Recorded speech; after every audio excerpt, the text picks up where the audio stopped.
Hello, magandang araw po sa ating lahat. Ngayong gabi ay magpapahagi po ako ng isang kwento at ang kwento na yun ay hango po sa aking buhay bilang isang guro. Noon nakatagpo ako ng isang napakasimpleng katanungan, ngunit hindi ko talaga alam kung paano ibigay ang tamang kasagutan.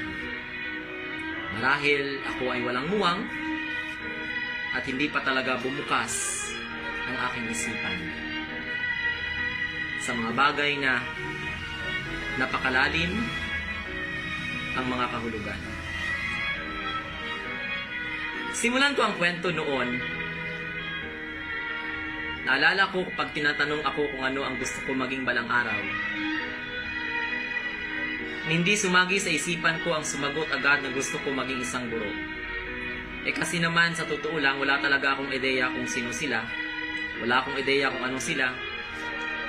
Ang tanging alam ko lang sa kanila ay sila yung mga nagtuturo sa akin para malaman ko kung paano magbasa, magsulat ng bihasa. Sila yung mga nagagalit sa akin kapag hindi ko nagawa ng tama ang mga bagay na kanilang pinapagawa. At sila yung mga taong palagi kong sinasabihan ng ma'am, sir, magandang umaga, magandang tanghali po, magandang hapon, at kung ano-ano pang mga pagbati sa loob ng paaralan kapag kami ay magkasalubungan at ang mga mata namin ay magtama sa aming mga tagpuan. Siguro, kaibigan, kaya ko hindi alam kung paano sagutin noon ang simpleng katanungan kasi ang naisip ko, hindi ko naman siguro makamit o maabot ang buhay bilang isang guro balang araw. Kasi nga mahirap lamang kami. At alam niyo, umabot po sa punto na hindi ko na po alam kung ano ang aking gagawin para pahalagahan ang salitang pag-asa at pakinggan ang mga payo na sana daw patuloy pa rin akong umasa para ang mga pangarap ko ay makamit sa tuwina at malasap ang buhay na puno ng biyaya.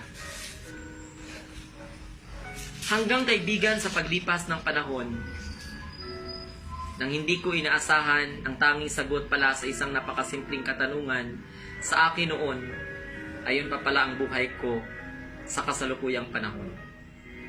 Ang maging isang guro na siyang sinabi nilang tagahubong ng mga kabataan para sa kakaunlad ng lipunan sapagkat tinagurian silang pag-asa ng bayan.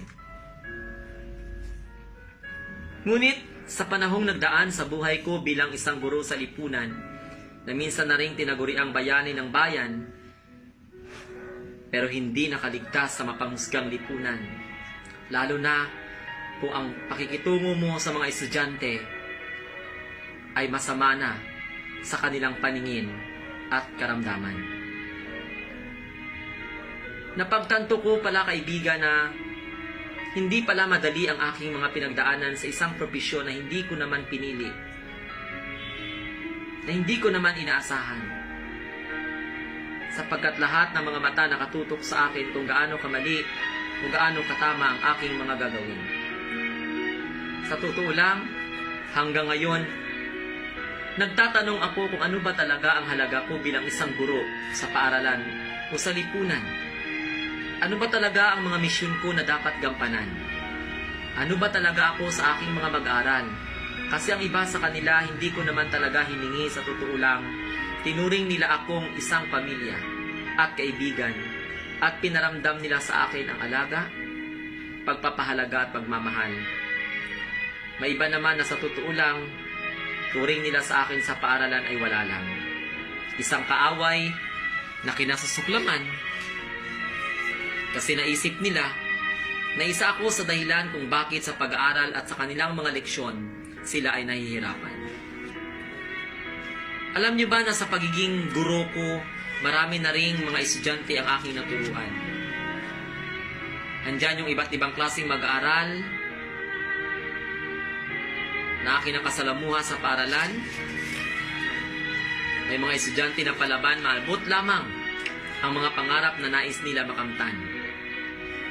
Meron din namang easy-go-lucky lang, kumbaga pawala lang ang mahalaga, hindi mabagsak para makagraduate lang. May estudyante na ang daming kakayahan. Yun lang may problema sa pinansyal at sa pamilya.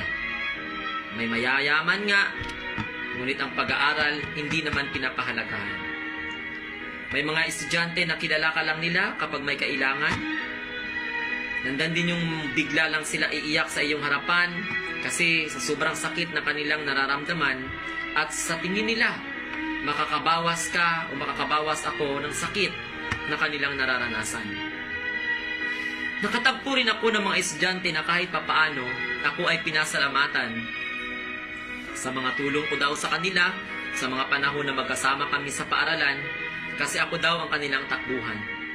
Ako daw ay isa sa kanilang mga sandigan at ako daw ang kanilang naging karamay kapag sila ay down na down. Kasi nagustuhan nila yung aking simpleng mga payo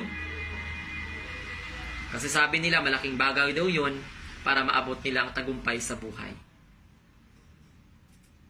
Pero sa aking pagiging buhay guro, nakakilala rin ako ng mga estudyante na hindi nila alam.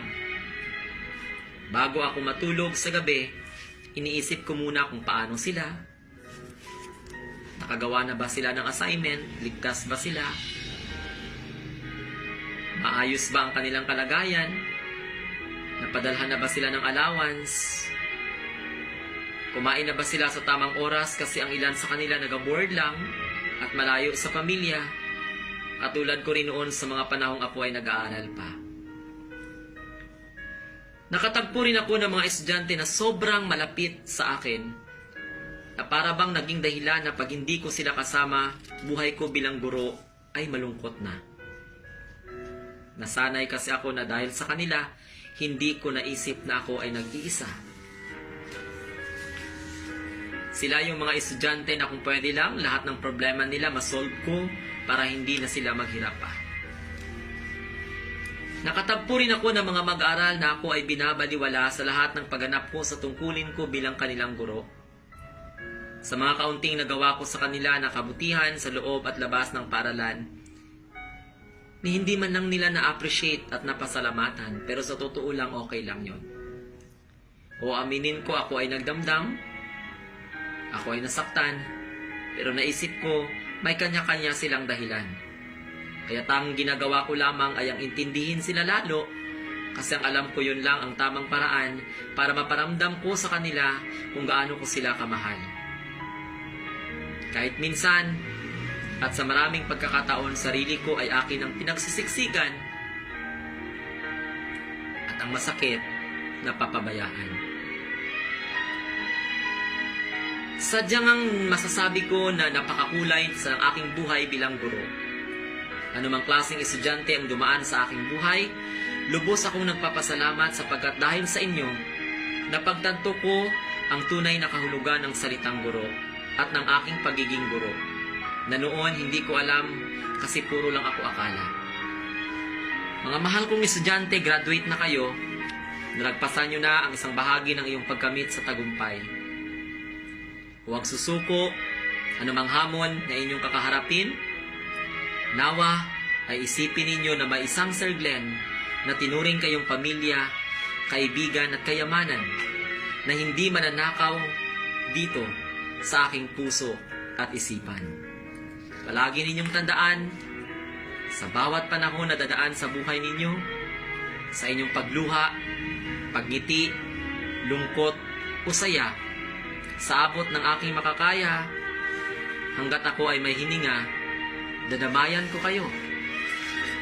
Dadamayan kita at nawa tanggapin ninyo ang aking mga paghingi ng pasensya sa lahat ng mga bagay na inyong inaasahan sa akin, ngunit hindi ko nagawang gawin.